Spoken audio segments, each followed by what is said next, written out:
राज कुमार राम इधर कारपोरेटर रानी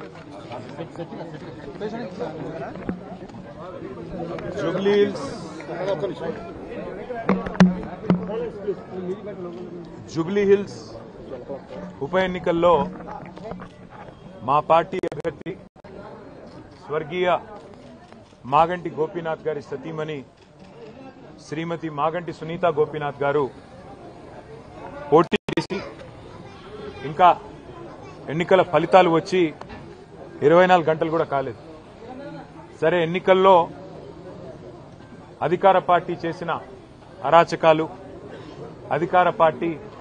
అధికార యంత్రాంగాన్ని అడ్డం పెట్టుకుని చేసిన దుర్మార్గాలు, ఎలక్షన్ కమిషన్ చేష్టలుడిగి కళ్ళప్పగిచ్చి చూసిన వైనం, ఎన్నింటి ఫలితంగా మేము నిన్నటి ఎన్నికల్లో సాంకేతికంగా ఓడిపోవడం జరిగింది.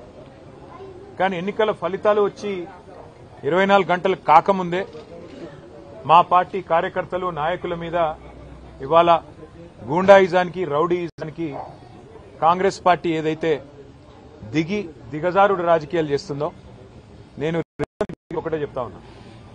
10 ఏళ్లు మేము ప్రభుత్వంలో ఉన్నప్పుడు మీరు ప్రతిపక్షంలో ఉన్నారు. ఎన్నడన్నా ఈరోజు ఇక్కడ మా సోదరుడు రాకేష్ క్రిస్టోఫర్ గారి మీద జరిగిన దాడి జరిగినట్టుగా ఒక ఉప ఎన్నికల్లో గెలిచిన తర్వాత ఎక్కడన్నా మా ప్రభుత్వ హయాంలో మా కార్యకర్తలు కానీ, మా పార్టీ నాయకులు కానీ హద్దులు దాటి ఈ రకంగా ప్రవర్తించారా ఒక్కసారి గుర్తు తెచ్చుకోండి.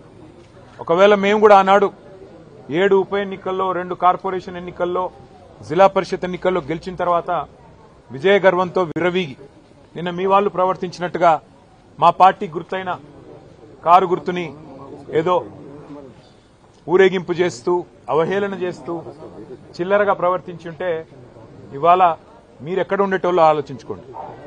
సోదరుడు రాకేష్ క్రిస్టోఫర్ గారి మీద, ఒక క్రిస్టియన్ మైనారిటీ కమ్యూనిటీకి సంబంధించిన సోదరుడు, ఆయన మీద రెహమత్ నగర్ లో జరిగిన ఈ దాడిని నేను పూర్తిగా ఖండించడమే కాదు, ఆయనకు జరిగిన ఈ దాడికి బాధ్యత కూడా ఖచ్చితంగా కాంగ్రెస్ పార్టీయే వహించాల్సి ఉంటుంది. ఎన్నికల్లో కొన్ని ఎన్నికలు గెలుస్తాం, కొన్ని ఎన్నికలు ఓడిపోతాం. ఎన్నికలు జరిగినంత కాలం ఎవరి పార్టీకి వాళ్ళు ప్రచారం చేసుకుంటాం. కానీ ఎన్నికలు అయిపోయిన తర్వాత కూడా ఈ రకంగా కక్షపూరితంగా వ్యవహారం చేస్తాం, ఈ రకంగా రాజకీయం చేస్తాం, రౌడీజం చేస్తామంటే తెలంగాణ ప్రజలు అన్ని చూస్తున్నారు. తగిన సందర్భంలో తగిన విధంగా బుద్ధి చెప్తారు. మేము తమ్ముడు రాకేష్ క్రిస్టోఫర్ గారికి, వారి కుటుంబానికి, వారి శ్రీమతికి, వారి కూతురికి, వారి కుమారుడికి, వారి తండ్రి గారికి అందరినీ కలిసినాము.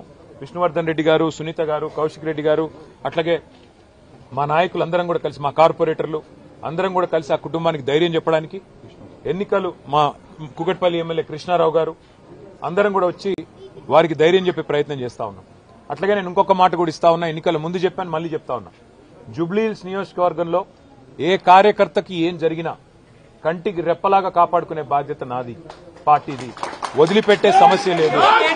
ఒక ఎన్నికల్లో గెలవచ్చు, ఒక ఎన్నికల్లో ఎదురుదెబ్బ తగలొచ్చు, కానీ కార్యకర్తల విషయంలో మాత్రం ఎక్కడ ఎవరికి ఏ అన్యాయం జరిగినా, ఎక్కడ ఎవరికి ఏ చిన్న నొప్పి కలిగినా తప్పకుండా ఇదే రకంగా వాళ్ళ ఇంటి ముందుకు వస్తాం.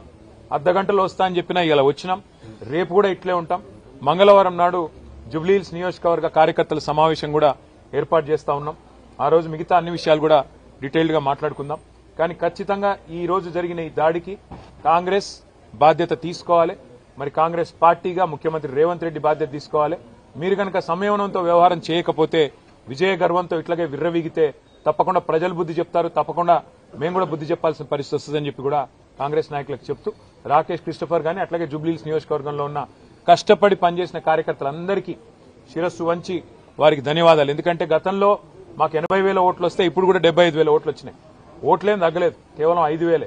అది కూడా ఇన్ని రిగ్గింగులు, ఇన్ని గూండాగిరి, ఇన్ని దొంగ ఓట్లు, ఇన్ని పైసలు పంచి, చీరలు పంచి, కుక్కర్లు పంచి, ఇన్ని కథలు పడ్డాక ఆడికి కూడా 75,000 ఓట్లు మా అభ్యర్థికి వచ్చినాయి, మా పార్టీకి వచ్చినాయి. ఇదేమి స్వల్ప సంఖ్య కాదు.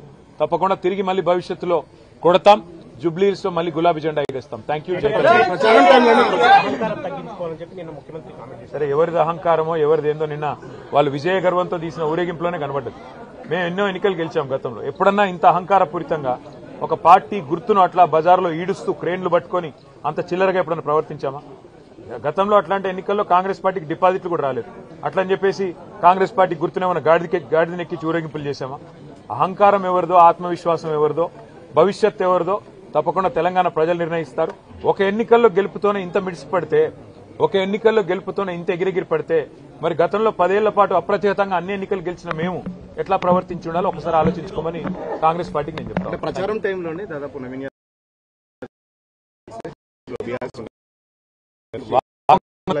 ఇది సాంకేతికంగా వాళ్ళు గెలిచారు తప్ప ఇంత రిగ్గింగ్, ఇన్ని దొంగ ఓట్లు, ఇన్ని పైసలు, ఇన్ని చీరలు, ఇన్ని కుక్కర్లు, ఇవన్నీ ఇప్పుడు రేవంత్ నగర్ లో మీరు ఇక్కడ ఉన్నారు కదా, మొత్తం విలేకరులు ఇల్లు తిరిగి అడగండి ఎన్ని డబ్బులు పంచారు.